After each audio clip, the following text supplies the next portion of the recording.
사도행전 8장에서는 에디오피아 내시가, 9장에서는 사울이, 그리고 앞으로 보게 될 10장에서는 이방인 장고 고넬료가 예수님 영접하고 막 바로 세례를 받는 모습이 나옵니다. 이 사람들 하나님 믿고 예수님 영접하자마자 즉시 세례를 받았습니다. 오늘 본문 18절 말씀을 보니까 사울도 예수님 만나고 3일 만에 눈을 뜨자마자 뭘 했습니까? 눈을 뜨자마자 일어서서 세례를 받았습니다. 누가의 의도적인 이 모습을 기록한 것 같은데, 이것은 이런 예수님 영접한 사람들은 누구든지 뭘 받아야 돼요? 세례를 받아야 되는 것을 가르치기 위해서 기록한 것입니다. 구원받은 사람들에게 있어서 세례는 선택사항이 아니라 필수라는 겁니다. 왜 반드시 세례를 받아야 합니까? 예수님의 명령이기 때문에 그래요. 마태복음 28장 19절 말씀을 보니까 그러므로 너희는 가서 모든 민족으로 제자를 삼아 아버지와 아들과 성령의 이름으로 뭘 베풀어요? 세례를 베풀라고 하셨습니다. 빌립은 예수님의 명령대로 에디오피아 내시에게 세례를 주었습니다. 아나니아도 예수님의 명령대로 사울에게 세례를 베풀었습니다. 그리고 베드로도 고넬료에게 세례를 받게 했습니다. 구원받은 사람은 반드시 세례를 받아야 한다는 것입니다. 세례는 예수를 믿겠다고 하는 공식적인 표시입니다. 이걸 뒤집어서 이야기하면 예수님을 구주로 영접한 사람만이 뭘 받을 수 있어요? 하나님으로 영접한 사람만이 세례를 받을 수 있다는 거예요. 앞에서 살핀 에디오피아 내시나 오늘 본문에 나오는 사울이나 앞으로 살필 고넬료는 물로 세례를 받기 전에 이미 그들은 성령으로 세례를 받은 사람들입니다. 그럼에도 불구하고 그들은 그 즉시 다 예수님의 명령을 따라서 뭘 받았다고요? 물 세례를 받았다는 사실을 기억하시기 바랍니다. 자, 이제 사울이 성령 충만한 가운데 세례를 받고 곧바로 한 게 뭡니까? 오늘 20절 말씀 함께 봅니다. 본문 20절입니다. 즉시로 각 회당에서 예수가 하나님의 아들이심을 전파하니. 사울은 몸이 회복되자마자 즉시로 다메섹에 있는 각 회당을 다니면서 예수가 하나님의 아들이라고 전했습니다. 그동안 사울이 어떤 사람이었습니까? 그동안 사울은 예수가 하나님의 아들이라고, 그리스도라고 전하는 사람들을 잡아서 옥에 가두는, 집어넣는 그런 사람이었습니다. 예수 믿는 사람들을 잡는 사람이었어요. 다메섹까지 예수 믿는 사람들을 잔멸시키려고 그들을 잡으러 왔는데, 여러분, 이 사람이 갑자기 예수가 하나님의 아들이라고 전하기 시작한 겁니다.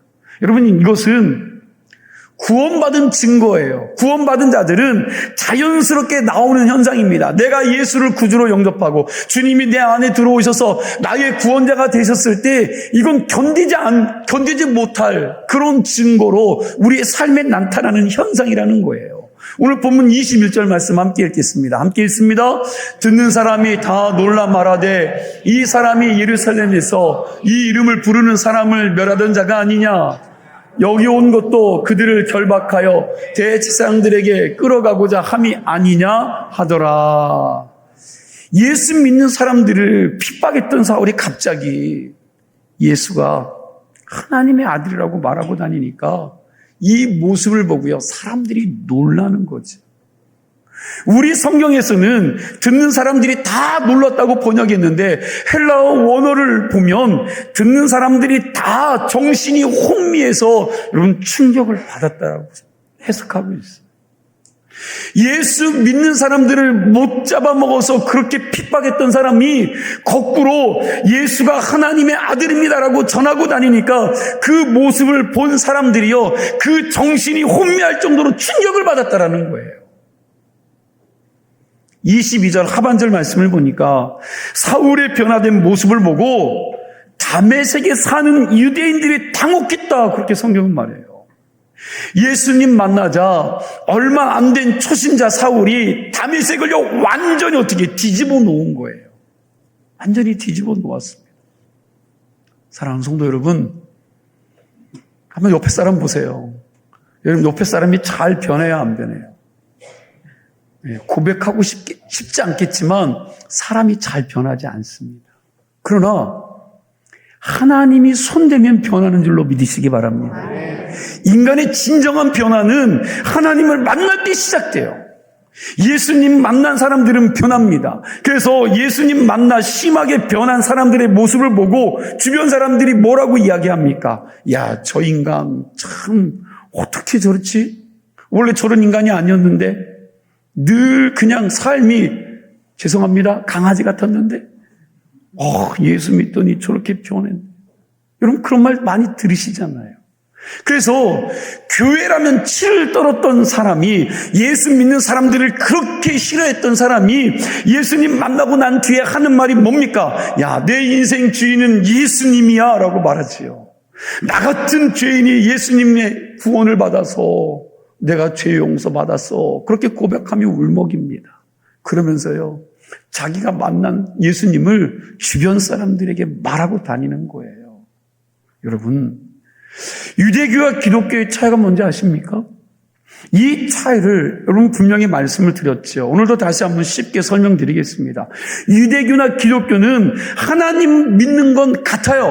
하나님은 믿는 것 같은데 차이가 뭐냐? 예수님을 보는 시각이 다릅니다. 유대교인들은 나무에 달려 죽은 예수가 저주받은 자라고 생각을 합니다. 그러나 기독교는 그 예수가 하나님의 아들이고 우리의 구세주라고, 그가 그리스도라고 믿는 사람들이 기독교인들입니다. 교회가 여러분 헬라어로 뭐라고 그랬어요? 네, 에클레시아. 잃어버려야 제가 감사한 겁니다. 네, 자주 잃어버리세요. 여러분 에클레시아예요. 이 의미가 뭐라고 그랬죠?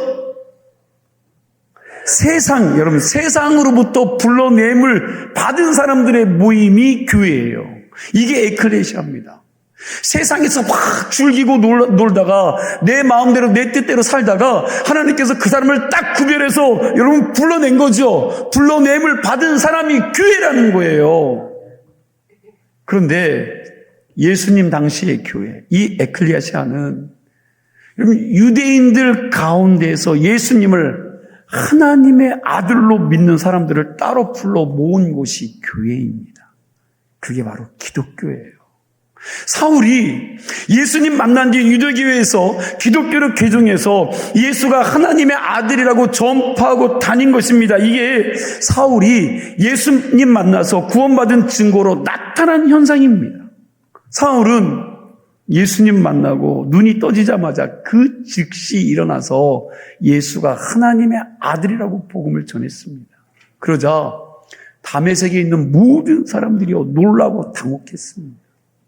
오늘 본문을 보니까 사울은 자기가 만난 예수님을 전하는데 며칠 안 걸렸어요. 여러분 보세요. 말씀을 보세요. 그가 주님 만나고 나서 여러분 복음을 전하는데 며칠 걸리지 않았습니다. 이게 놀라운 사건이에요. 사울이 즉시 예수를 증거했는데 이 말씀이 정말 중요합니다. 우리가 신앙생활하면서 순종을 하든지 무슨 헌신을 하든지 여러분 결단을 하든지 간에 즉시 해야 된다는 거예요. 즉시.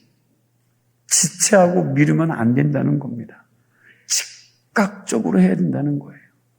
지난주에 살핀 아나니아도 직가로 가서 누구에게? 사울에게 안수해서 뭘 뜨게 하라고요? 예, 그의 눈을 뜨게 하라는 예수님의 명령에 여러분 더뎠습니까? 나 이거 하고 가겠습니다라고 핑계를 댔습니까? 아니요, 즉각적으로 순종했습니다. 성경은 여러분 그러한 사람들을 사용하세요. 우리가 아는 믿음의 조상 아브라함 어떻습니까? 이삭을 모리아 산에 가서 바치라고 그랬죠. 번제로 드리라고 그랬습니다. 그런데 그가 여러분 핑계를 댔습니까? 이유를 물었습니까? 여러분 그는 그렇지 않았어요. 아침 일찍이 일어나자마자 아들을 데리고 출발을 하는 겁니다. 이해할 수 없는 그 하나님의 명령이었음에도 불구하고 무슨 반론이나 변명이나 핑계를 대지 않고 아침에 일찍이 일어나자마자 하나님이 지시한 장소로 출발을 하는 거예요. 여러분 제자들 역시 그래요. 예수님이 제자를 부를 때 베드로를 만났죠. 그 베드로를 만나서 베드로에게 뭐라고 말합니까? 나를 따라오라고 말씀합니다. 그러자 베드로가요 즉시 그물과 배를 버려두고 예수를 쫓았음을 믿으시기 바랍니다. 그런데 반면에 여러분 롯이라는 사람은 하나님이 소돔과 고모라 성을 심판할 것이니 너 빨리 나가라고 그랬어요. 그런데 여러분 그 성 나가라는 그 하나님의 말씀에 여러분 이들이 어떻게 해요? 즉각적으로 반응합니까? 아니요. 그 이야기를 듣고 지체를 하니까 여러분 천사들이 끌어내는 거죠. 그때 어떤 일들이 일어나요? 아내가 여러분 소금 기둥이 되었습니다. 오늘날 많은 사람들이 하나님의 말씀을 듣고도 지체함으로 실제로는 불순종의 삶을 살고 있다는 거예요. 그리고 여러분 즉시 결단하지 못해서 변화된 삶을 살지 못하고 있습니다. 내가 교사로, 내가 성가대로, 내가 찬양대로, 내가 속장으로 헌신해 볼까? 그런데 올해 말고 내년부터 해야겠다. 하다가 헌신하는 자리로 못 가는 거죠. 앞으로 주일 예배, 수요 예배, 금요 연합석회 꼭 참석해야겠다. 그런데 이번 주 말고, 이번 달 말고 다음부터 할 거야. 그럼 계속해서 뭐 하는 거예요? 미루는 거예요. 하겠다는 마음은 있는데 지금 당장이 아니야. 1년 뒤에, 한 달 뒤에. 여러분 그래서 어떤 사람은요, 사단이 오늘날 크리스찬들을 내일이라는 올물 속에 집어넣었다고 그랬습니다. 내일 해도 된다, 다음에 해도 된다 미루면서 하나님의 말씀대로 살지 못하게 한다는 겁니다. 그러나 사울은 예수님 만나서 몸을 치스리자마자 뭐 했어요? 즉각적으로 나아가서 복음을 전한 줄로 믿으시기 바랍니다. 이 말씀을 통해서 한번 여러분 우리의 모습을 좀 돌아보았으면 좋겠어요. 여러분들의 신앙을 점검해 보았으면 좋겠습니다. 나는 어떤 신앙인가? 나는 어떤 모습인가? 여러분과 저는 어떻게 하나님의 일들을 감당하고 있는가? 내가 예수를 영접하고 교회의 공동체에 들어와서 세례도 받았습니다. 하나님도 만났습니다. 성령도 경험했습니다. 그리고 난 다음에 나는 내가 만난 예수를 누군가에게 전하는데 몇 년이나 걸렸어요. 아니요. 평생 믿어도 예수 한 번 전하지 못한 분도 많을걸요. 입번 끝 하나 못한 분들도 많을 것입니다. 목회하면서 보니까 여러분 초신자들이 더 자기가 만난 예수님을 잘 전하더라고요. 전도는 그래서 누가 해요?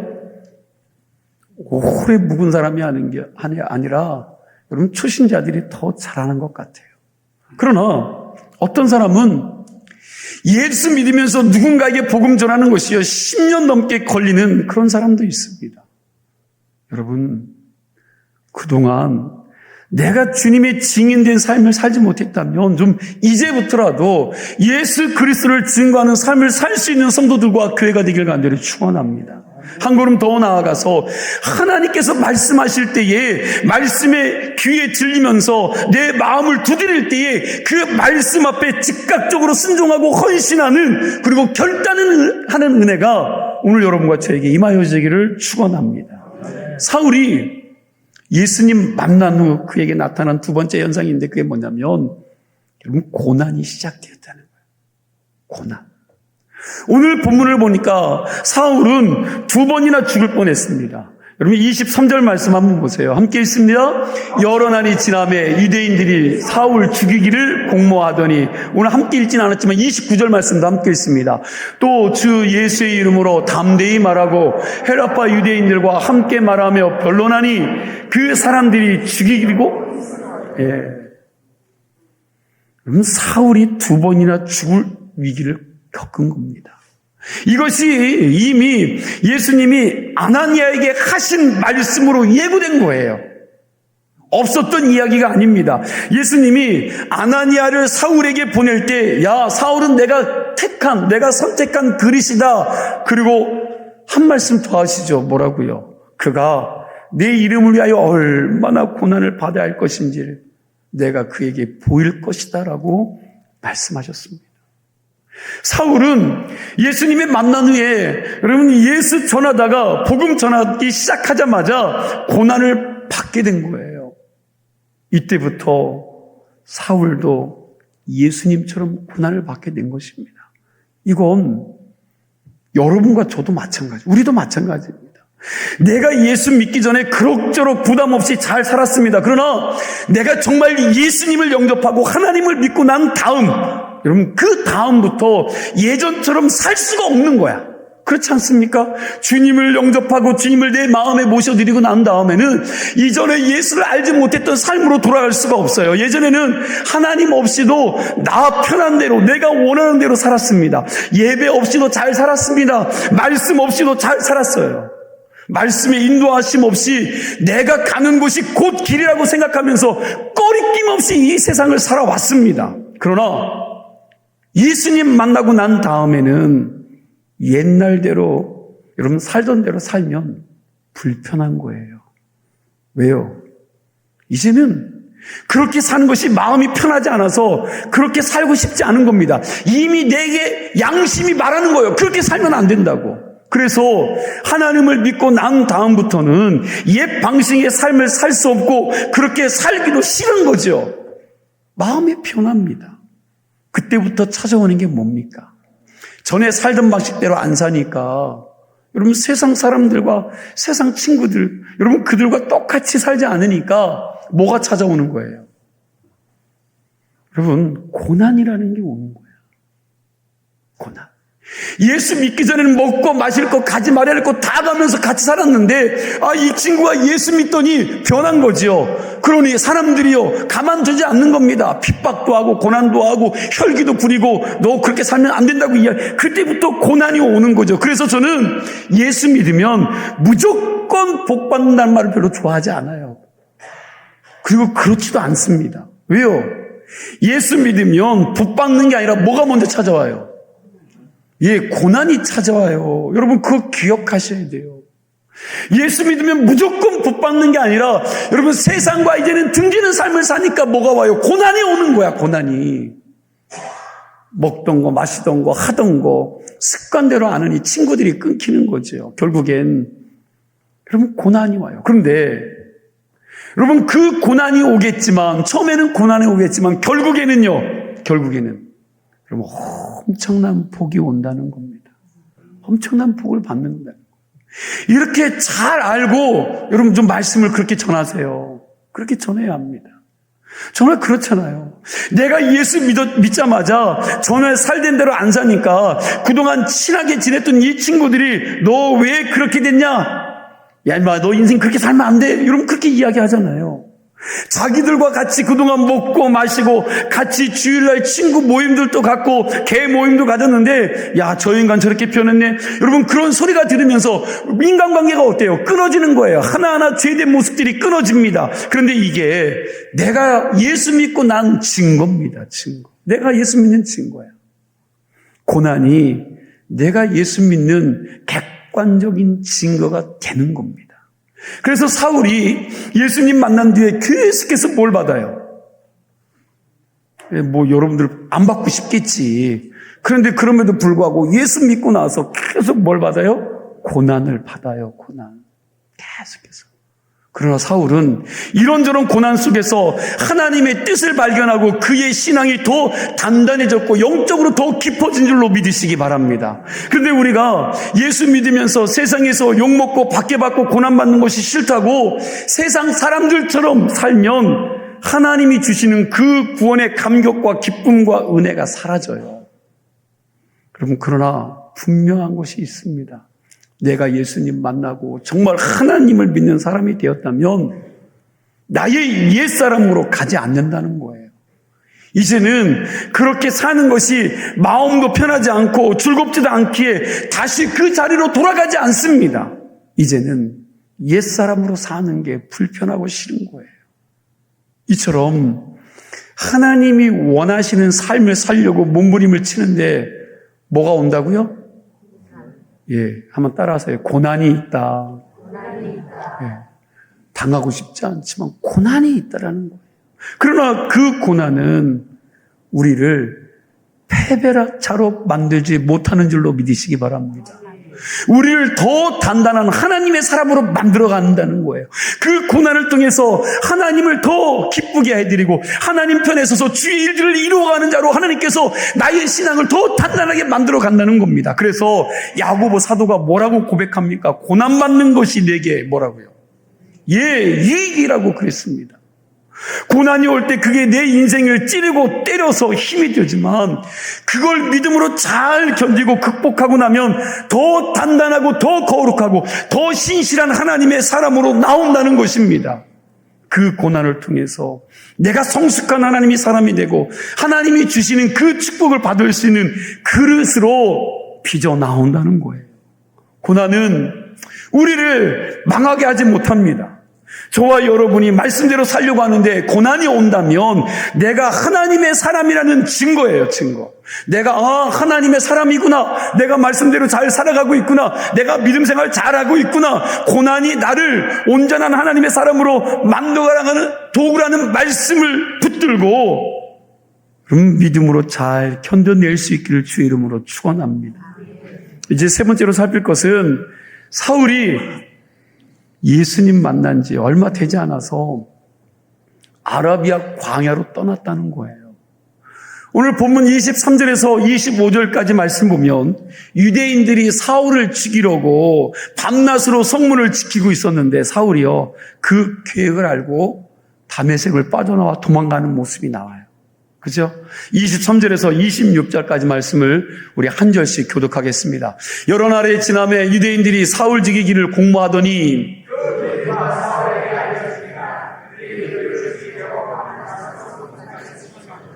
그의 제자들이 밤에 사울을 광주리에 담아 성벽에서 달아내리니라.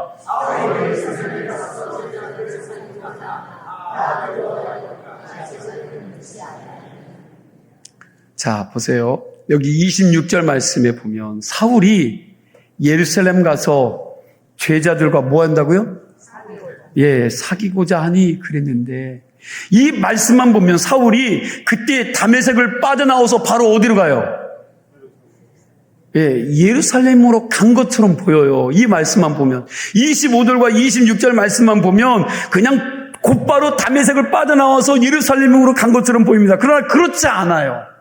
사도행전을 보면 사울이 다메섹에서 도망 나와서 예루살렘으로 간 것처럼 생각할 수 있으나 갈라디아서 1장 17절과 18절 말씀에 보면 다릅니다. 이렇게 말하죠. 또 나보다 먼저 사도된 자들을 만나려고 우리 예루살렘을 가지 아니하고 어디로 갔어요?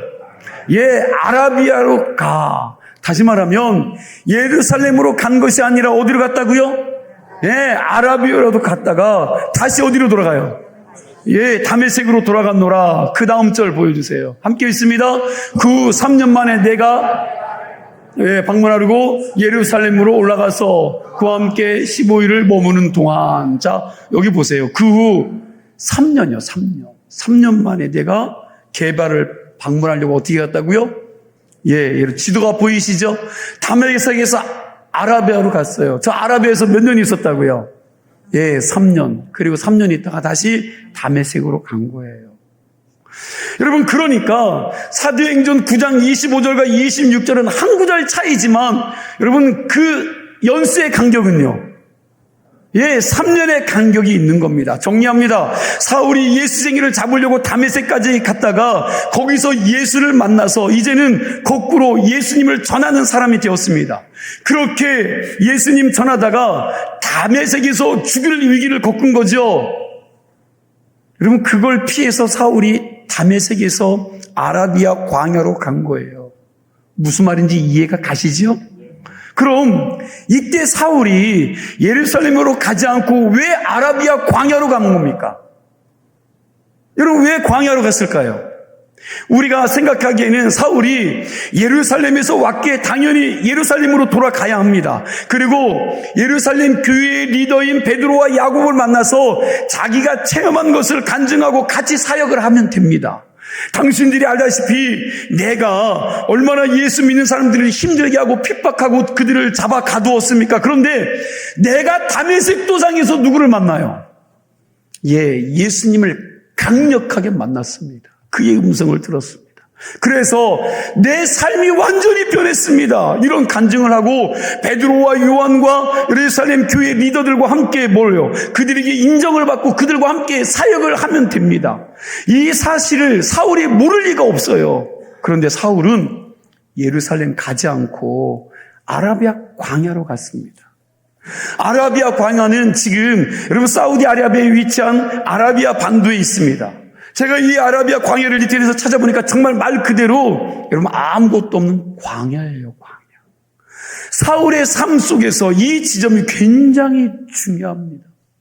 지난번에 드린 말씀이지만 사울은 다메섹 도상에서 예수님 만난 뒤에 엄청난 충격을 받아요. 충격을. 그리고 아나니아라는 평신도 사역자를 통해서 복음의 기초에 대해서 들은 겁니다. 그걸 통해서 자기가 뭘 잘못했는지, 자기가 무엇을 잘못하고 있는지를 알았을 것입니다. 이 지점에서 사울은 자기가 만난 예수님이 누구인지 더 알기를 원했을 것입니다. 2주 전에 사울의 프로필에 대해서 이야기를 했죠. 그는 바리새인으로 그 당시 율법의 태가 가말리엘에서 율법을 배웠습니다. 이미 여러분 구약 성경에 대해서는 정통한 사람이에요. 능통한 사람입니다. 그러니 사울은 말씀에 대해서 따로 배울 것이 여러분 별로 없는 사람입니다. 그렇지만 그는 유대교로서 잘못된 관점과 민족성이라는 편견에 사로잡혀 메시아 예수에 대해서 잘못 알고 있었던 것입니다. 하나님의 아들이라면서 어떻게 추악한 죄인들이 죽는 나무 십자가 위에서 처형을 당해 죽느냐. 이건 신성모독이라는 거예요. 그런 자가 어떻게 부활할 수 있느냐는 겁니다. 이런 인간적인 이해의 한계들로 사울은 예수를 잘못 알고 있었는데 그런 예수를 만나고 난 다음에 자기가 생각하고 있었던 게 잘못된 것이라는 것을요 알고 신앙을 다시 바로 잡는 거예요. 십자가에 못 박혀 죽은 예수가 진짜 약속된 하나님의 아들이고 그분은 정말로 부활했구나. 이분이 정말 구약이 가리키는 메시아가 맞구나. 이걸 알게 된 겁니다. 예수님 만나고 나서 자기의 잘못을 알고 있었던, 자기가 잘못 알고 있었던 십자가와 부활의 문제가 해결되니까 나머지는요 그냥 퍼즐처럼 착착착착 다 맞춰지는 겁니다. 구약의 말씀을 모르는 사람이었다면 이걸 이해하기가 참 힘들었을 텐데 그러나 사울은 이미 구약을 정통했죠. 구약 성경을 잘 알고 있었던 사람이기 때문에 바리새인이었기 때문에 예수님에 대해서 잘못 알고 있었던 것 하나만 바로 잡으니까 여러분 나머지는 그냥 다 연결되어서 모든 것들이 그 안에 정리가 딱 된 겁니다. 바울은 이렇게 지적으로 학문적으로 율법적으로 탁월했기에 여러분 누구와 변론해도 이길 수가 있었습니다. 바울은 이미 그렇게 하나님이 쓰시기 위해서 모든 것들을 다 준비된 사람이었습니다. 그러나 자기 속에 뭔가가 채워지지 않는 영적 갈등이 있었던 겁니다. 영적 갈증. 그래서 사울은 뭔가 채워지지 않는 영적인 이 갈증을 채우기 위해서 홀로 아라비아 광야로 간 거예요. 이것은 이런 겁니다. 모세가 애굽에서 40년 문화와 애굽 왕자로서 살았던 여러분 그 교만과 세속적인 뗏물을 어디서 광야에서 40년 동안요 다 빼내 하나님의 사람이 되는 과정과 같아요. 이스라엘 백성 역시 여러분 가나안 땅 들어가기 위해서 430년 동안 노예의 근성, 이 모든 것들을 애굽에 있었던 사고방식, 애굽에서 종살이하던 그 근성을 여러분 광야에서 40년 동안 다 뽑아버리고 오직 하나님만 의지하는 훈련을 했습니다. 예수님도 하나님의 아들이심에도 불구하고 이 공생의 사역에 들어가기 전에 광야에서 40일 금식하면서 하나님의 섭리와 하나님의 뜻 앞에서 자신을 비우셨습니다. 사울 역시 하나님을 만나 회심했지만 그동안 기독교에 대해서 잘못 알고 있었던 것을 정리하고 바로 잡을 시간이 필요했습니다.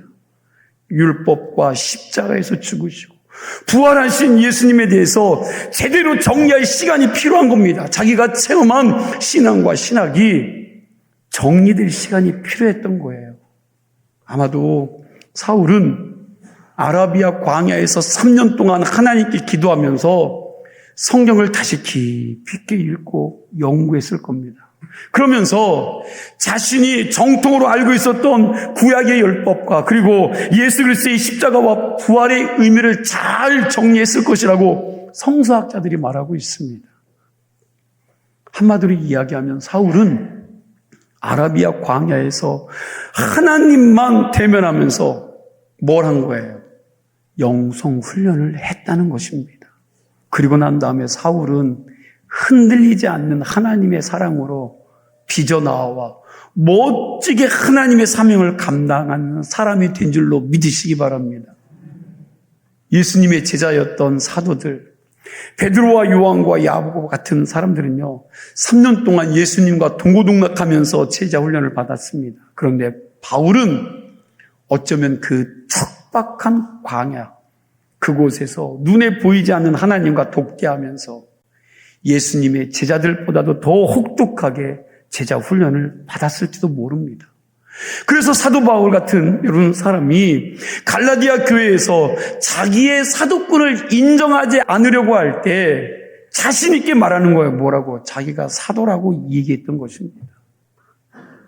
사랑하는 성도 여러분, 하나님의 사람 되기를 원하는 사람들은 어떤 형태로든지 광야 훈련이 있어야 된다는 거예요. 여러분들 하고 싶지 않겠지만 이 훈련이 필요해요. 우리에게도 하나님과 독대하는 광야가 있어야 될 줄로 믿으시기 바랍니다. 그냥 매일매일 바쁘게 사는 것이 아니라 하나님 만나는 광야를 만들 수 있기를 바랍니다. 광야가 어떤 것입니까? 잘 먹지 못하고 문명도 못 누리는 아주 불편한 곳이 광야입니다. 그래서 가끔 좀 하루라도 금식하면서 내가 좋아하는 커피도 좀 마시지 않고 탄산도 마시지 말고 내가 좋아하는 TV 프로그램도 좀 안 보고 하루 정도는 핸드폰도 꺼놓고, 여러분 그 광야를 만나면서 나를 비워내고 기도하면서 하나님의 음성을 듣는 시간을 마련하는 것도 좋을 것 같습니다.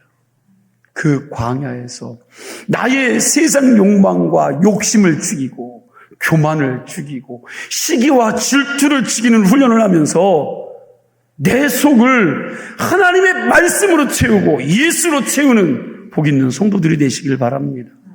벌써 2025년 1월이요. 다 지나가고 있는데 좀 오늘부터라도 억지로라도 주님과 1대1로 만나는 이 광야를 좀 만들어서 하나님 앞에 여러분들의 욕망, 나의 욕망과 나의 더러움과 나의 악함과 이적인 나의 모습들을 좀 죽이는 영성 훈련을 해보시라는 거예요.